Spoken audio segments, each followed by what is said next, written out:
Welcome to the Going Green podcast. Today we're going to revisit peat and we're going to have a look at this idea about really whether should the sales of peat be banned and do we need to actually do something with basically restoring the peat sort of bogs, I suppose, Boglands, yes. of this country and in fact perhaps other places as well. I was surprised when I was reading that leaving peat bogs sort of to dry out uh, is responsible for about 5% of all the UK carbon emissions.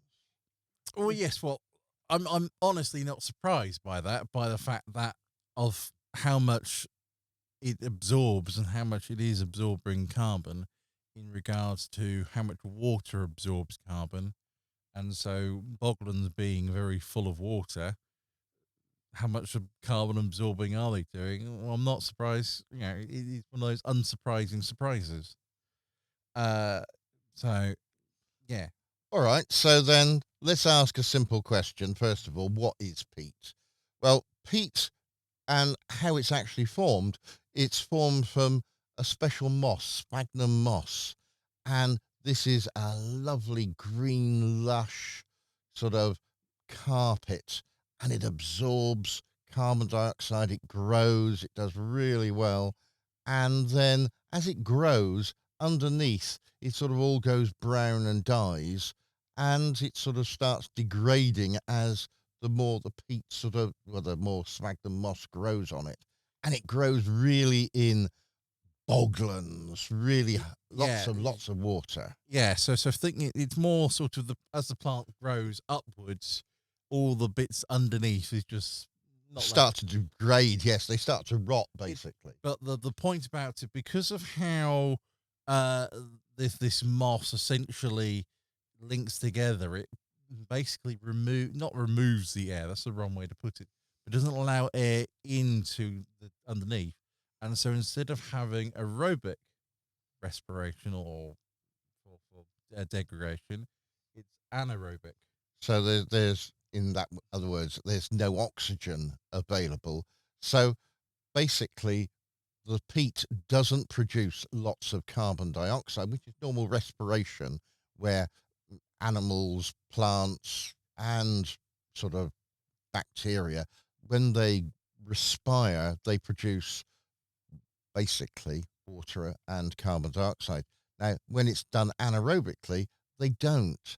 And this carbon dioxide is trapped as carbon and other carbon compounds in the peat.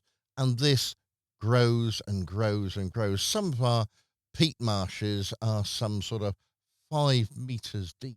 Yeah, I was reading sort of how not they excavate it and more they it's more described as quarrying as Yeah. opposed to actually sort of like a little just pick it up. No, you actually huge slice. And anyway, this peat is very good mixing into soil to improve soil quality because it's got all lots of the nutrients of the basically of dead plants in it, and so it's been spread all over the country, all over and quite globally in regards to peat as a compound or a thing in farmlands, in horticultural areas, where instead of using um, industry fertilizer, you can use basically peat as your fertilizer instead, because obviously it's just a grading plant, and that's what you plants use to actually make more plant is Yeah. Soil improver, as they like to call it. So basically, this peat, which actually, if dried, can be burnt, and many people used to burn it. If we look at basically burning different sorts of carbon, the worst type of carbon you can burn is peat, and then it's brown coal, black coal, and then through to sort of the much cleaner fuels that just like gas, which just produce carbon dioxide and water. But of course, all of them are producing lots of carbon dioxide. So, why is peat in the news at the moment? Well, basically, the government brought out a report um, in 21st of February. There we are. And it was on the impact of the proposed ban on the sale of horticultural peat in England. Now, Scotland's got a different policy, but I'm just going to Well, take England for a moment. it's England and Wales, isn't it? Or Yeah, is it? yeah, yeah. When I say England, unfortunately, it usually does mean Wales. They sort of get carried along with us. Yes. And basically, the idea is looking at should we ban peat? And one of the things that's come up in this report is, well, the amount of peat being sold has actually dropped drastically over the last few years.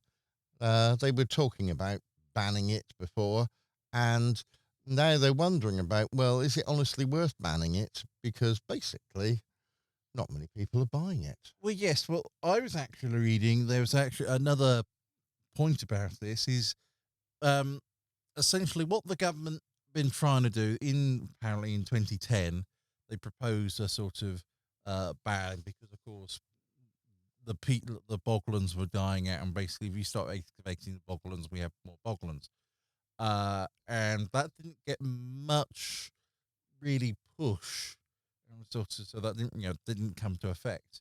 However, because they wanted to stop all the boglands mine or excavation, I was going to say mining, by 2020, but that failed to come out. So, but with the recent COPs, they've been talking about all this peat and climate, uh, I say climate stuff, and essentially, they proposed a new consultation because obviously the previous one failed on the ban of peat and its use, and this time he went from uh, previously being no, we need the peat, to actually this time being yes, we don't need the peat. Yeah, let's go and ban it. So the government said, all right, in 2020, they said, or I think actually 2018 is when it was actually proposed, that in 2024, uh, they were going to ban all peat, or more say all horticultural societies and those sorts of things, uh, from actually buying peat, as in, you know, soil containing peat. And so they good transition, probably sort of 5 years, and this is basically the industry itself has been transforming to use less peat in its products, and that people are actually coming out and buying less Yeah, peat, that's over the or last 3 years, and that's isn't over it? the last 3 years. And so suddenly, not the threat of the ban, but the sort of now we're looking at it and going, but people aren't using peat anymore. How much peat is being used, and it was sort of a 2.4 million cubic meters, right? And it's now down 80% of that. And even when they were talking about banning horticultural peat, there were so many exceptions to the basic rule that quite a few sort of horticultural companies could still use peat.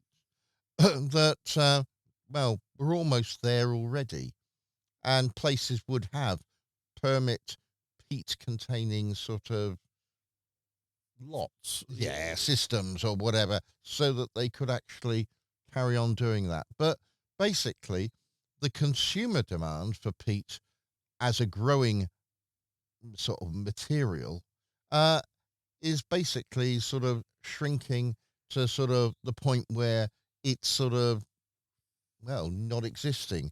And this is also helped by a lot of the um, garden centres not actually selling peat.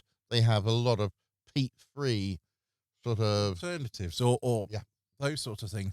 Uh, this is the major thing in having is they were trying to transition away, and somehow it's come into the general population of the education of how bad using peat is and why we should be saving the wetlands.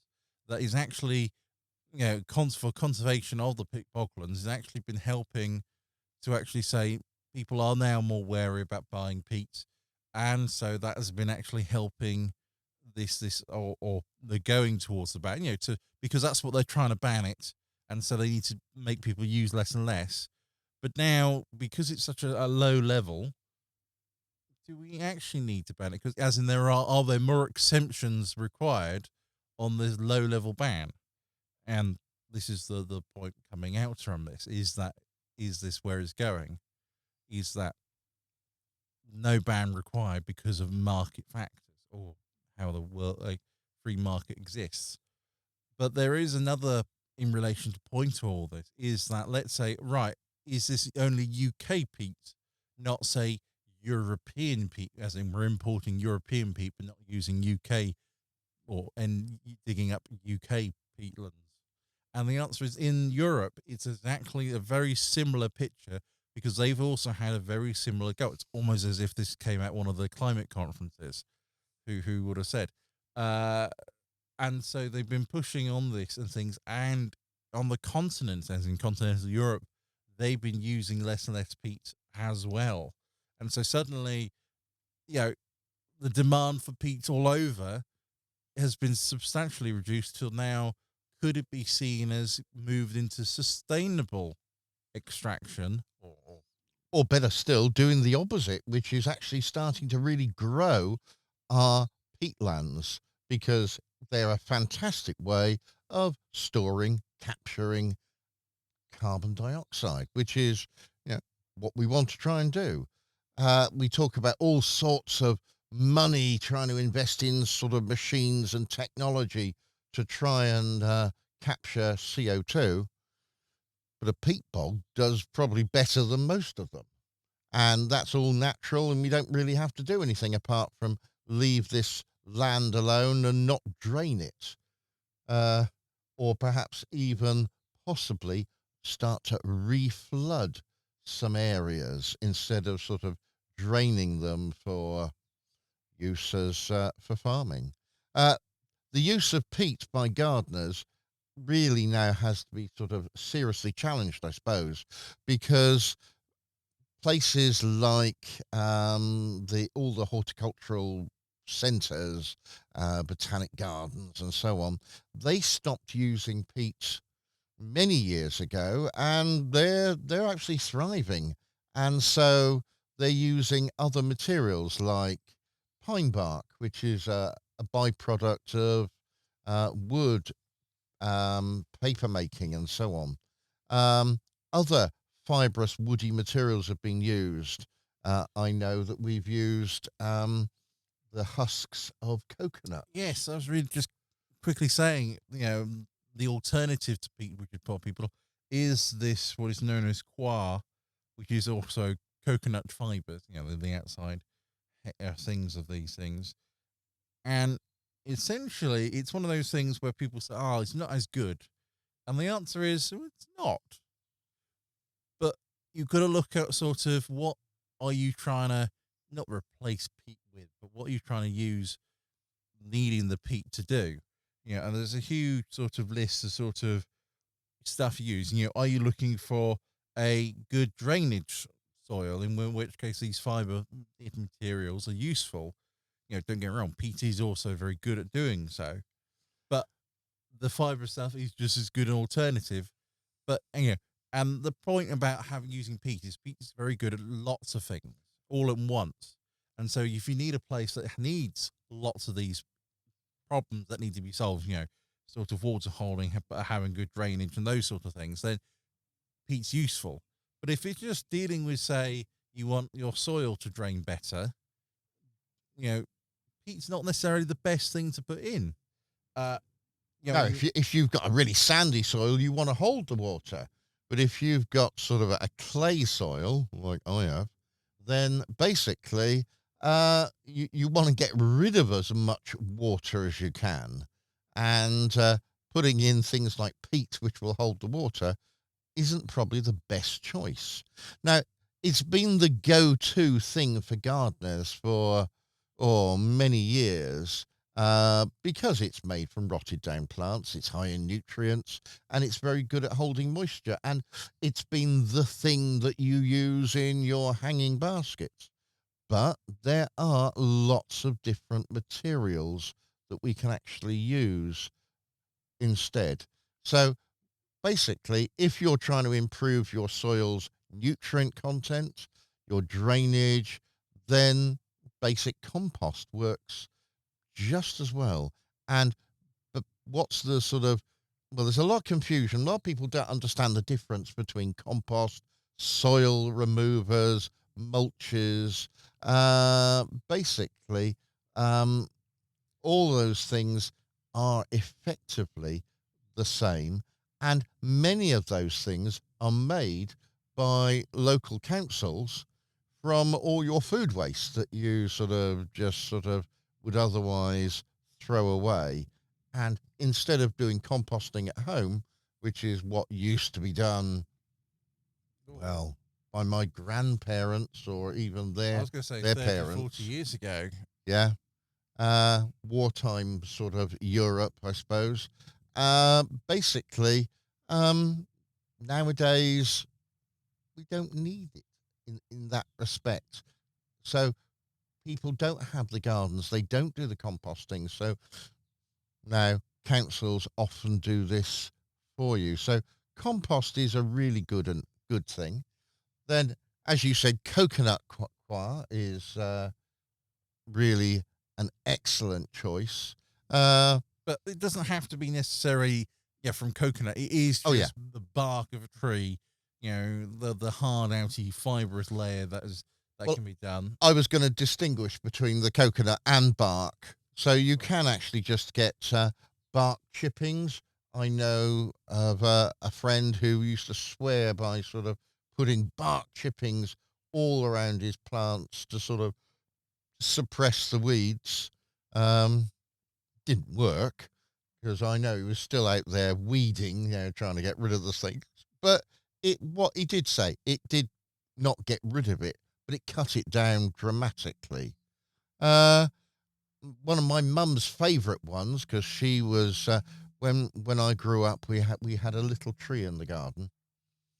All right, it wasn't quite such a little tree; it was an enormous tree, and when it used to shed its leaves, we used to have a 3 foot brick wall going round the garden, and going out in our front garden, the leaves were 3 foot deep. And we used to sort of bag those up and try to compost some of them. And that made really quite good leaf mold manure. And it acted also as a good soil improver. And over the years, when I was there, I used to sort of basically, I had a greenhouse. I was a king gardener as a young boy. And I would fill up a lot of my greenhouse with this rotting leaf manure, and it was brilliant. And of course, better than anything else, it was free. Well, yes. We could even export it to all our neighbours. Uh, Oddly, another one is sheep's wool. I didn't know this. Fair enough. Well, And I always feel it's really sad, but sheep's wool is a good alternative. And the problem is that basically we don't use enough sheep's wool for things like jumpers. Now that's sad for me because I love my real sheep's wool jumpers. They're my some of my favorite. They're really warm. Uh, Paul is hoping for his next one. It's coming off the knitting needle soon. It's mhm. got a back and a front, and it's got 1 9/10 of a sleeve, Get that, yeah. and they're really warm. They're great, but they're expensive, and people therefore say, "Oh well, I prefer to buy a wool jumper made of plastic," and therefore, basically, a lot of wool, sheepskin, basically now is going to waste, and it isn't going to waste because it's now being put into, wait for it, this compost, peat alternatives. Yes. I think that's sad, but it's still a good use of this material. Yeah. So it's one of those things where you hear all these lovely things about, but on all these alternatives is looking at what you trying to do. As I said, are you trying to replace the soil, improve the soil content? In which case, then there are ways of doing that, or are you just trying to do drainage? All these things. Yeah, but this is why peat was chosen originally, because peat could do all of these, Yeah. and so it was great. But we're finding that actually some places, they've already got good high soil quality. It's just they need improved drainage, and so you don't need to improve it to the sort of using all the peat, but it's just one of those things where if you're just trying to improve the drainage, just improve the drainage. Going through using all these, these lovely fibers and things. But Well, there are other ways of coping with things. So, one of the things that's happened in this country is the peatlands, which are basically lowlands in Britain. They've been drained for agriculture and they've been releasing this carbon for years. But there is a different form of carbon of farming. This is wet farming, and the idea is that you re-wet these peatlands, and then you grow crops that tolerate really high water levels. And the in Greater Manchester, the local wildlife trust now is starting to grow celery in the bogland that was drained for farming. And it's ideal in a culture where we're all sort of rather overweight. Then celery is a fantastic food to eat because it requires more energy really to digest than you get from the celery. So we're looking at this idea of perhaps growing celery there to try and sort of, and you can sell it, of course, and make it sort of useful. And it's raising the water table. And this is then also preventing the peat releasing its carbon. So it's a win-win situation. In the fens, then they're also thinking at the moment of re-wetting some old peat and then growing sort of other plants there. And this is sort of working quite well. So they're growing not just the sphagnum moss, and that's really good because A, it's fantastically absorbent, but it's actually a natural antiseptic. And if you were around in the First World War, uh, yeah, sure. yeah, yeah. Then they actually used to use sphagnum moss on the bandages to try to sort of act as an antiseptic because basically, well, sphagnum moss was common and antiseptics weren't. So it's a great sort of thing that we can actually use. So there's that sort of idea of re-wetting the peatlands. So and making them sort of, well, Useful. useful, I Yeah, I was suppose. gonna say, yes, it's one of those things where by protecting them, by finding an actual use for the wetlands to be wet, and so therefore introducing basically rebuilding the bogs back up. It's one of these little fantastic little ideas they've been doing. And it is all in the name of because of how good peat is absorbing. I say carbon, but it is carbon dioxide because it is how it works. Is this sort of you can see that reason we're now dropping off the low hanging fruit of what we can stop emitting. Now we need to work on how to formally reduce of how much we can actually absorb of CO2. Yeah. So if you talk to people about which places in the world are the places that absorb the most CO2, a lot of people used to say, "Oh, that's the tropical rainforest." And we know at the moment the tropical rainforests are being degraded badly. But in fact, something that's better than the tropical rainforests at capturing carbon is the peatlands with sphagnum moss. It is a wonderful wonderful thing for sort of growing. And you look at the size of that and compare the size of a sphagnum moss with a tropical rainforest, and the moss is actually doing sort of quite well. So it's a very good idea to try and improve these. And there are government grants going out at the moment trying to persuade farmers and other sort of landowners to start using their peat bogs, start sort of flooding them again and start sort of waking up to the fact that we can actually do this. Uh, because when peatlands are exposed to air, they release carbon dioxide.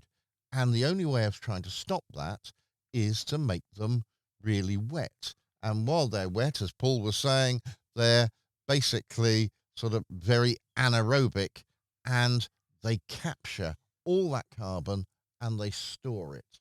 And basically, this is crucial to our carbon sort of strategy. Yeah,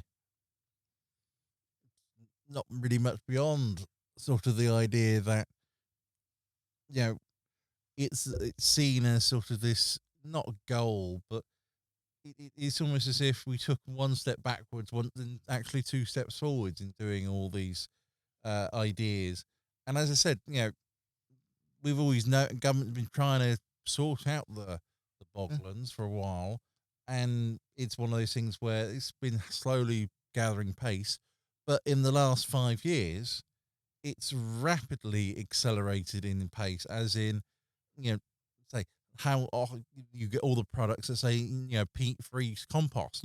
Suddenly loads of this is around, and that means less boglands being used up, and then we're finding trying to restore the boglands. Yeah. But four-fifths of all our, if you like, boglands are in a poor state. Four-fifths of our boglands are emitting carbon dioxide. It's only sort of that one-fifth that's still intact and working that's doing all the good.